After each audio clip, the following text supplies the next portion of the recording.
चर्चा करते हैं। पाइपर सरिता के फाउंडर और फंड मैनेजर अभय अग्रवाल मौजूद हैं। उनसे जानते हैं कि मार्केट यहाँ से क्या करवट लेगा। अभय जी, गुड मॉर्निंग। ऑब्वियसली आज का सबसे बड़ा जो टॉकिंग पॉइंट है वो डोनाल्ड ट्रंप का लेटेस्ट टैरिफ बॉम्ब।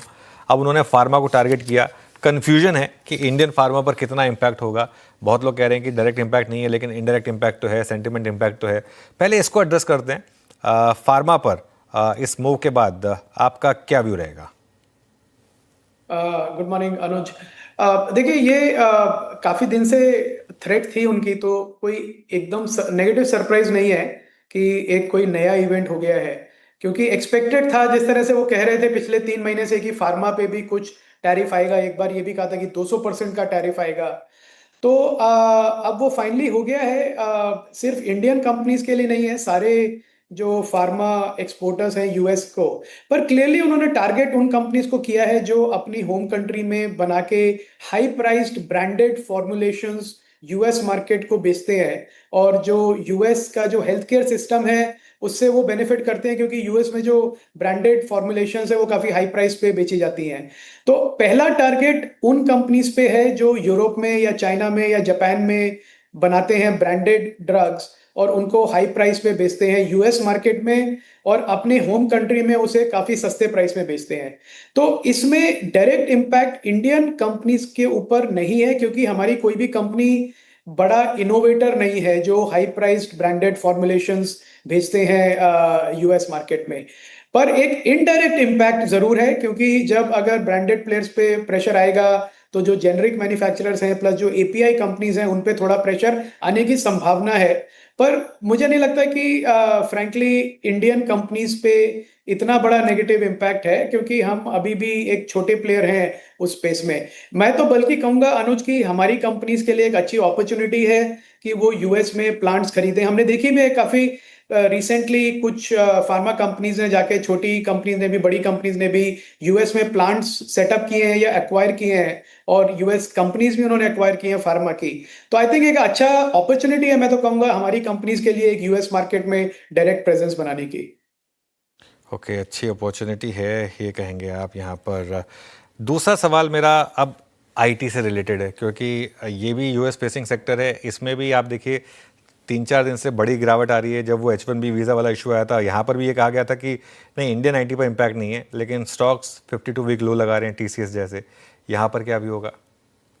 नहीं देखिए, अनलाइक फार्मा फार्मा में अनुज, जैसा आपने देखा है, फंडामेंटल प्रॉब्लम नहीं है, डिमांड साइड स्ट्रांग है। तो एक टेक्निकल इशू है टैरिफ्स की वजह से, वो hopefully over a period of time resolve हो जाएगा। पर डिमांड साइड पे कोई प्रॉब्लम नहीं है, बिजनेस मॉडल में कोई प्रॉब्लम नहीं है। हमारी कंपनीज फार्मा में जो हम देख रहे हैं बहुत अच्छा काम कर रहे हैं, इनोवेट कर रहे हैं, गुड मैन्युफैक्चरिंग प्रैक्टिसेस अडॉप्ट कर रहे हैं। और उसको मार्केट जो है, ग्लोबल मार्केट्स, वो एक बहुत पॉजिटिवली परसीव कर रहे हैं। तो इंडिया इस समय बहुत अच्छा इमर्ज हो रहा है pharma supplier to the world country के रूप में। आईटी में फंडामेंटल प्रॉब्लम्स हैं अनुज की, जो बिजनेस मॉडल ही ब्रोकन है। जैसे हम काफी बार बात कर चुके हैं पहले भी कि हमारी कंपनीज काफी पीछे हैं। मतलब एक जो बॉडी शॉपिंग मॉडल था वहीं पे रह गए हैं, लेबर आर्बिट्राज में कहूंगा। सैस में भी नहीं गए, सैस तो भूल जाइए, अब एआई वगैरह में भी कुछ ज्यादा हो नहीं रहा है। तो उसकी वजह से स्ट्रक्चरल बिजनेस प्रॉब्लम है, और एक स्ट्रक्चरल बिजनेस प्रॉब्लम रिजॉल्व कर रहे हैं, कोशिश कर रहे हैं। और दूसरी तरफ मार्केट भी इतना रिसेप्टिव नहीं है। तो आईटी और फार्मा को हम कंपेयर नहीं कर सकते। आईटी के आई थिंक बहुत बड़े चैलेंजेस हैं, और मेरा पर्सनल व्यू ये है और फंड हाउस का भी व्यू ये है कि इन स्टॉक्स में अभी बॉटम बहुत दूर है। मतलब लोग ये कह सकते हैं कि काफी गिर गए ये स्टॉक्स, वैल्यूएशन मल्टीपल गिर गया, मीन से मीडियन से बहुत कम है। पर वो अलग टाइम था जब हाई वैल्यूएशन होती थी इनकी, जब ग्रोथ स्टॉक्स थे। अब ये 2-3-4% की ग्रोथ के एनवायरनमेंट में मुझे लगता है अभी भी ये स्टॉक्स बहुत महंगे हैं, और अभी भी बॉटम काफी दूर है इन स्टॉक्स में। ओके, चलिए, तो आईटी पे आप सतर्क करते हुए, अच्छा, पहले तो जी मेरी तरफ से अभय जी नमस्कार, गुड मॉर्निंग। मैं एक बात पे आ रहा था, ये जो रोज़ यूएस में किसी न किसी, अगर आप देखें, सेक्टर्स को प्रभावित किया जा रहा है। आज फार्मा हो गया, आईटी हो गया। आप ये देखिए, इंडियन मार्केट्स का कोलैप्स, स्पेशली अगेंस्ट, अगर आप प्रीशियस मेटल्स को देखें, जितना ये कोलैप्स खलता है कि पूछिए मत। कहाँ ईयरली 40, 45, 35% के रिटर्न्स हैं। क्या अभी मेटल्स में कमिटेड रहना, प्रीशियस मेटल्स में कमिटेड रहना फॉर द टाइमिंग, जब तक कि ये यूएस में लीडरशिप यही रहती है, ये सही होगा? आपका आपका व्यू क्या है इस पे? वीरेंद्र नमस्कार आपको भी। देखिए, अपने एक्सपीरियंस से मैं आपको बता सकता हूं कि जो ऐसे टाइम होते हैं जहां पे अनसर्टेनिटी हो मार्केट में, और अनसर्टेनिटी होती है तो पार्टिसिपेशन कम हो जाता है, जो बायर्स हैं वो पीछे हट जाते हैं, क्योंकि जो इन्वेस्टर्स हैं, बायर्स हैं, उनको चाहिए एक सर्टेन एनवायरनमेंट। तो जहां पे भी मार्केट में अनसर्टेनिटी आती है, पार्टिसिपेशन कम हो जाता है, और पार्टिसिपेशन कम होता है तो तब हमको अच्छी अपॉर्चुनिटीज मिलती हैं। अब हाइंडसाइड में जब पीछे देखते हैं तभी पता चलता है कि हाँ, ये तो बहुत अच्छा टाइम था, ये स्टॉक्स गिर गए थे अनाउंसमेंट की वजह से, उस टाइम ले लेना चाहिए था। पर जब हम उस इवेंट के थ्रू जा रहे होते हैं तब लोगों को अच्छा नहीं लगता, उनको लगता है कि एक ऐसे एसेट में रहे जहां पे सर्टेनिटी है। अब प्रेशियस मेटल्स हैं, सिल्वर, गोल्ड, बहुत अच्छा रिटर्न दिया है। सिल्वर का मैं देख रहा था 61% का रिटर्न है, हाईएस्ट रिटर्न एसेट है सिल्वर एक्चुअली पिछले एक साल में। पर अब ये कहना कि अब जो हुआ पिछले साल में अब वो अगले साल भी होगा, उसकी कोई गारंटी नहीं है। पर एक रिसेंसी बायस होता है मार्केट में कि जो अभी चल रहा है उसी को चलने देते हैं। पर मुझे लगता है फ्रैंकली, मैं थोड़ा बायस्ड हो सकता हूं कि जो मार्केट में थोड़ा कॉन्ट्रेरियन जो रहेगा, जो इसको अपॉर्चुनिटी की तरह देखेगा, वो रिटर्न बनाएगा। और जो प्रेशियस मेटल्स हैं उनमें भी हमने देखा वीरेंद्र, 8 साल कुछ नहीं हुआ था, फिर 8 साल के बाद 1 साल की हमने रैली देखी है। तो हो सकता है कि अगले साल में सिचुएशन चेंज हो जाए, आप निफ्टी को 30,000 की लेवल पे देखें, और तब एक लोग ढूंढें कि गोल्ड से, सिल्वर से निकल के हम क्या स्टॉक्स लें। तो ये साइक्लिकल्स है, साइकिल है मार्केट में। आई थिंक इन्वेस्टर्स को अपने कन्विक्शन के साथ ही रहना चाहिए। आपके मुंह में घी शक्कर अभय जी, अगले साल 30,000 का निफ्टी, काश ऐसा हो। अच्छा, आपकी स्पॉटिंग कुछ बहुत अच्छी रही हैं। कार ट्रेड तो मैं अभी भी देखा था, जब आप आते हैं ना तो मैं कार ट्रेड खोल के देखता हूँ, 2600 रुपये ऑल टाइम हाई ट्रेजेक्टरी पे ट्रेड करता हुआ। अच्छा, वो फार्मा वाला स्टॉक क्या था? एक बार मैं आपको बीच में मैसेज करने वाला था कि क्या था सर, वो मैं भूल गया।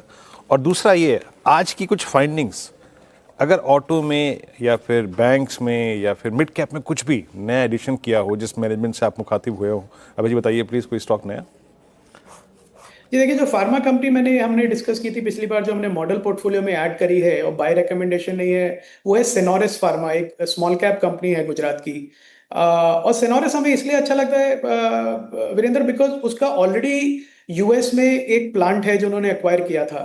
तो इनका एडवांटेज ये है कि जो टैरिफ से है इनको ज़्यादा इम्पैक्ट होगा नहीं, ऑलरेडी यूएस में प्रेजेंस है। और मार्केट कैप करीब 3,000 करोड़ की है, तो 3,000 करोड़ की मार्केट कैप को मल्टी बैगर बनना काफी इजी है compare to a large cap stock. तो एक ये बेट हमारी है कि सेनोरिस एक अच्छा प्लेयर है जो हाई मार्जिन प्रोडक्ट्स पे फोकस करता है, अच्छा मैन्युफैक्चरर है, और बैलेंस शीट भी क्लीन है। तो इन सब के बनिस्बत चलते हुए मुझे लगता है पॉजिटिव डिमांड इन्वायरमेंट में ये जरूर बेनिफिट करेगा।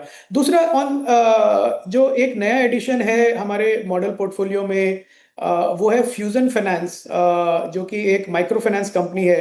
मुझे लगता है ये भी एक सेक्टर है जहां पे इन्वेस्टर्स को थोड़ा कॉन्ट्रेरियन होने की जरूरत है। मैं नहीं कहूंगा कि बहुत बड़ा वेटेज करें, पर आई थिंक एक डेफिनेटली एक एलोकेशन बनता है ऐसे सेक्टर में जो पिछले 2 साल से बहुत डिफिकल्ट सिचुएशन से निकला है, और अब उसमें एक स्टेबिलिटी आ रही है, एक बॉटम बन रहा है।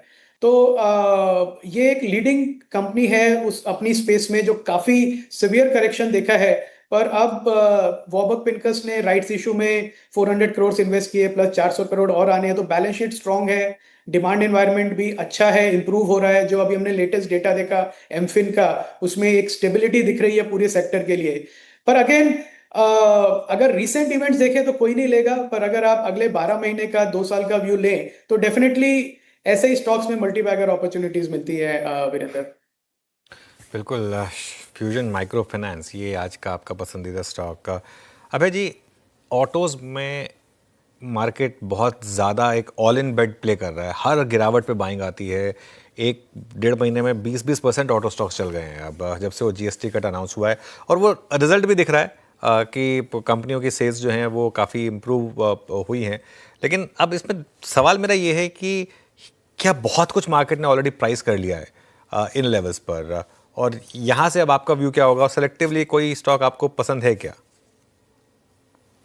जी अनुज, आई थिंक मार्केट ने काफी कुछ ऑलरेडी प्राइस कर लिया है। ये मेरा व्यू भी है कि जो एक ये ऐसा सेक्टर था जहां पे साल भर पहले की बात करें तो इतनी तेजी नहीं थी, इतना एक्साइटमेंट नहीं था, पॉजिटिव एनवायरनमेंट नहीं था, और स्टॉक सारे साइडलाइन कर रहे थे। पर उस टाइम पे जिन्होंने लिया उन्होंने अच्छा रिटर्न देखा है।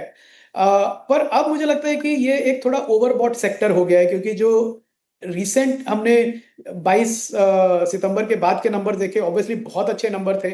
पर अगेन मैं ये कहूंगा कि एक दिन के सेल्स देख के आप ये नहीं कह सकते कि अब वो तेजी वैसी ही रहने वाली है। दो जो हम चैनल्स पे देख पा रहे हैं, डिस्ट्रीब्यूटर से जो बात करी इस हफ्ते भी, तो एक डेफिनेटली इंक्वायरीज और सेल्स अच्छी हैं, और फेस्टिव सीजन तक जाते हुए मुझे लगता है कि बेटर देन एक्सपेक्टेड नंबर्स होंगे। फेस्टिव सीजन के बाद इन्वेंट्री लेवल भी मुझे लगता है 20-22 दिन का ही रह जाएगा दिसंबर में, तो कोई दिसंबर में किसी को सेल लगाने की भी जरूरत नहीं पड़ेगी आपकी बार मॉडल क्लियर करने के लिए। तो अगले 6 महीने मुझे लगता है कि ये एक बहुत स्ट्रॉन्ग सेक्टर रहेगा। पॉजिटिव अनाउंसमेंट्स जिन्हें हम कह सकते हैं, पर एट द तो डेफिनेटली एक 5-10% की यहाँ से अपसाइड है ओवर नेक्स्ट 3 मंथ्स मुझे लगता है ऑटो सेक्टर में। पर उसके बियॉन्ड सस्टेन करेगा कितना और क्या रिटर्न देगा, वो आई थिंक देखना पड़ेगा अनुज। चलिए अभय जी, बहुत बहुत शुक्रिया, बहुत अच्छा लगता है आपसे बात करके as always. Thank you so much आज हमारे साथ जुड़ने के लिए।